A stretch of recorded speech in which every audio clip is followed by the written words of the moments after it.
আসসালামু আলাইকুম বন্ধুরা, সবাই কেমন আছেন? আশা করি সবাই ভালো আছেন। আজকে আমি একটা রেসিপি নিয়ে হাজির হয়ে গেছি। খুব সহজেই আর অল্প সময়ে এই রেসিপিটি তৈরি করে নিতে পারেন। একটি মাত্র গাজর আর 2-3টি আলু দিয়ে আমি আজকে নাস্তাটা তৈরি করে নিয়েছি। তো চলুন কথা না বাড়িয়ে আমরা মূল ভিডিওতে চলে যাচ্ছি, সাথেই থাকবেন প্লিজ।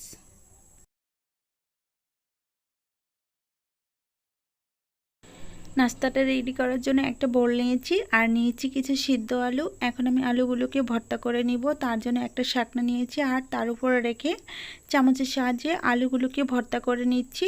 আর সবগুলো আলু খুব সুন্দরভাবে ভর্তা হয়ে গেছে। একইভাবে আমি সবগুলো আলু ভর্তা করে নিয়েছি। দেখেন কতটুকু সুন্দর হয়েছে আর মিহি হয়েছে। এখন আমি সবগুলো আলু ভর্তা শাকনা থেকে ছাড়িয়ে নিয়েছি। ছাড়িয়ে নেওয়ার পর হাত দিয়ে একটু মেশ করে নিয়ে তারপর এখানে আমি অ্যাড করে দিব স্বাদ মতো লবণ। আমি লবণটা অ্যাড করেছিলাম, স্কিপ হয়ে গেছে। তারপরে দিয়ে দিচ্ছি স্বাদ মতো মরিচা গুঁড়া আর একটা ডিম। আমি ডিমটাকে দেওয়ার পর হাত দিয়ে একটু ভালোভাবে মিশিয়ে নিব। মিশিয়ে নেওয়া হয়ে গেলে এখানে আমি অ্যাড করে দিব এক কাপ কর্নফ্লাওয়ার। তারপরে দিয়ে দিব হাফ কাপ ময়দা। দেওয়ার পর আমি ডোটাকে হাত দিয়ে ভালোভাবে মিশিয়ে নিব। অবশ্যই ভালোভাবে মিশাতে হবে, এতে করে নাস্তাগুলো খুব সুন্দর হবে আর মুচমুচে হবে। আমি দেখেন কিভাবে মিশাচ্ছি। মিশানো হয়ে গেলে আমি এখানে অ্যাড করে দিব কিছু কুচি করে রাখা গাজর। আপনারা গাজরের পরিবর্তে অন্য যে কোনো সবজি নিতে পারেন। আমি গাজরটাই নিয়েছি দেখতে সুন্দর লাগার জন্য। গাজরটা দেওয়ার পর আমি আবারও হাত দিয়ে ভালোভাবে ডোর সাথে ভালোভাবে গাজরগুলো মিশিয়ে নেব।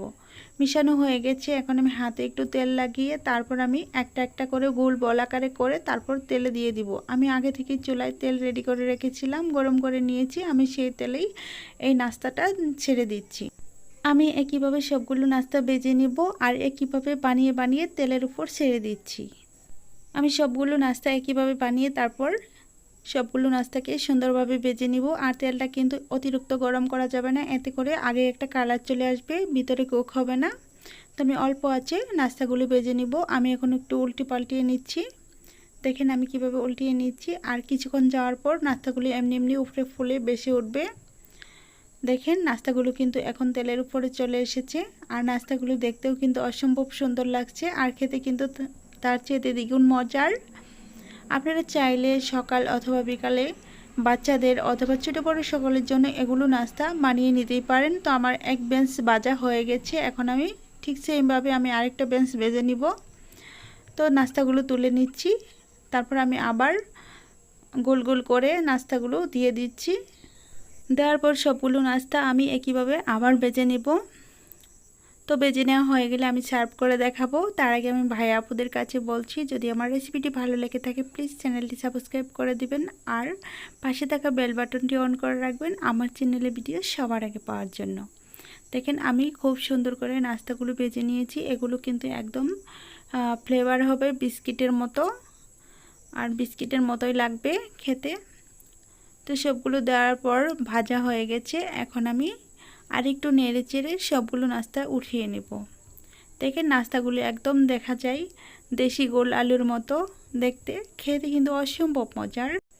নাস্তাগুলো ভাজা হয়ে গেছে। এখন আমি সবগুলো নাস্তা সার্ভ করে দেখাচ্ছি। দেখেন কেমন হয়েছে। আমি এখন একটা নাস্তা ভেঙে দেখাচ্ছি কতটুকু মুচমুচে হয়েছে। একদমই ফুলকো আর মুচমুচে হয়েছে, হাত দিয়ে চাপ দেওয়ার সাথে সাথে ভেঙে যাচ্ছে।